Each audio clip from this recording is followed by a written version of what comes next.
Do you want to take a crack at this new Blake Masters ad? Well, I'm going in cold. So am I, actually, kind of. Okay. So we could, I mean, honestly, we could incorporate some sort of segment on the show where we go into clips cold, but maybe that's not a good idea. Let's see. Ice cold Thiel plants. I don't know. So Blake Masters is like the chief operating officer or something of Thiel Capital. Yeah. He's just kind of like what's the secondary test after is beta test second? That's a good question for these sorts of nerds. Okay, well, I wish I knew, but he's whatever the 2.0 for Peter Thiel in terms of a candidate running for public office. JD Vance looks like he's getting washed. Yeah, flat at like 5%. Yeah, I mean, and really the reason for that is because he tried to ride both horses and criticize Trump earlier on, and now he's supposedly like the number one Trump guy having Marjorie Taylor Greene rally with him. Just like, you got to pick a lane, bro. But he picked wrong. I don't think Blake Masters was commenting on. He's too busy, like I don't know, moving money to Palantir to spy on people or something. I'm not sure what his day-to-days were with Thiel Capital, but anyway, here is the new. He's running in Arizona. But did you guys ever read the Animorphs books? Yeah. He's like third on the evolutionary chart of Musk. He's like in the middle. Yeah. He's like an NPC. Basically. Right. He's in the middle of the transition. Those books were sick. America isn't just an idea. We're a country. We're a people with a history and a culture. This is the home of Davy Crockett, and Daniel Boone, of Mark Twain and Ernest Hemingway, of Norman Rockwell and Chuck Berry. Or how about... I can hear the screeching already. That list isn't diverse enough.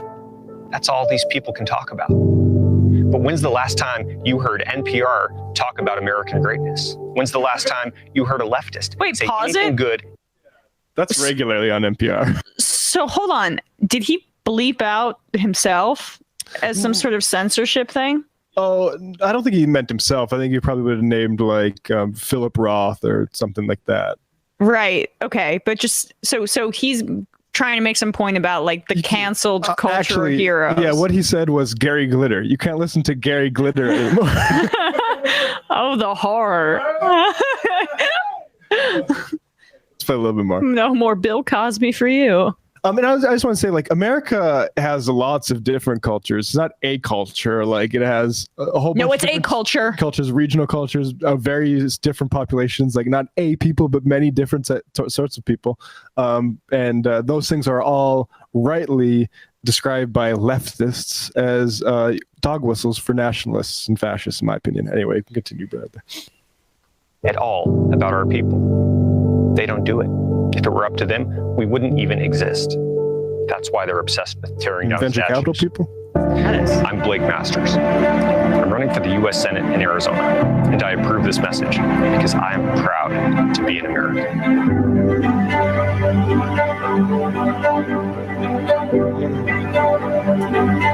Whoa.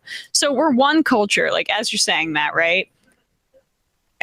How is that possible? I would be interested to talk to people in different regions of the country. I don't know, maybe some people that like to fly Confederate flags, if they feel that the United States is one culture.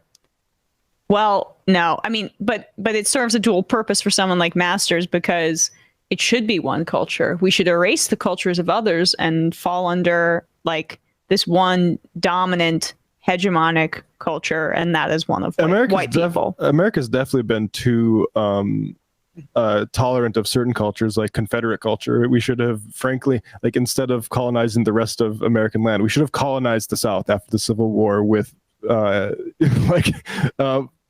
like money and government institutions and support for workers and black folks and for freedmen, basically. Yeah. And freed slaves. I'm trying to look though, because Blake Masters also looks to be having a bit of a problem with. So he said that Trump. He did release a ad that said he thinks Trump won the election. This was in November. Oh, sure.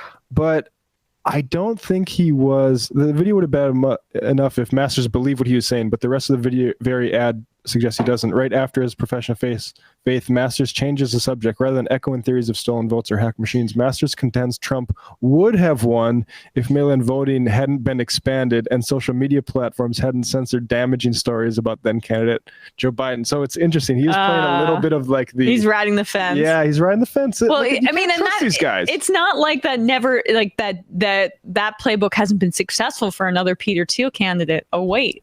But you know what I like about that too is like clearly Blake Masters doesn't believe that Trump won the election. Not. Absolutely not. So it's kind of like when it's been rainy here and like there's just like you have to cross a puddle, but you like know your foot's gonna get wet regardless, and there's no way. So you just kind of try and fail to just skirt the tip of your shoe on the top of the puddle. Like you're gonna get wet, but you got to cross it anyway. Cross at the lowest point. Yeah. Yeah. That's what he's attempting to do here, if that makes sense. I wonder what he's pulling now, because I mean, maybe we need to focus more on Masters. Vance has just been so annoying because he had that book that that liberals loved. Yeah, but he doesn't seem to be doing anything. And it's also, I appreciate the Republican Party not getting out of the way for these Thiel frauds that don't even believe that Trump won the election. Like, you can't let these guys phony their way. You got to get the people that actually believe that Trump rightfully won the election, that the vote totals are lies. And these half measures for these Silicon Valley aliens don't work. Nope. Also, Masters does all of his ads in one location. Oh, yeah. Yeah, did he shoot those out? It's got to be like at the border, right? Just like a tumbleweed in the background, a little cactus. Yeah. Blake, I'll give you a tip authentic. for free. He's trying to that's when he says one culture, he's trying to like go after people coming across the border. That's what it is. He's one of those podcasts that like goes up to a vacation rental and records all their episodes. I'm thinking of one in particular for like the next like text it to us for like 3 months and just records them all in one go. There's a I just have I'm trying to think of who I hate more. Like, I have a particular resentment for JD Vance just because, like, in the wake of the 2016 election, you know, I was like starting to work in this field, and certain family members of mine were like, you have to read this book. It's really the voice of the rural Trump voter. I'm like, you're from New York City. Oh, wow. Okay. So it looks like here's some polling. This is from Feb 6th through 8th. Leading the poll for Arizona Senate race Republican primary, Mark Brnovich with 22%. That's a solid 22%.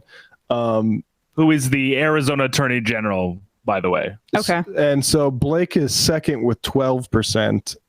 Jim Lehman has 8%, and Michael McGuire has 3%. There's 44 whole undecided. So let's make sure they decide on the real guy who is supporting of Trump's.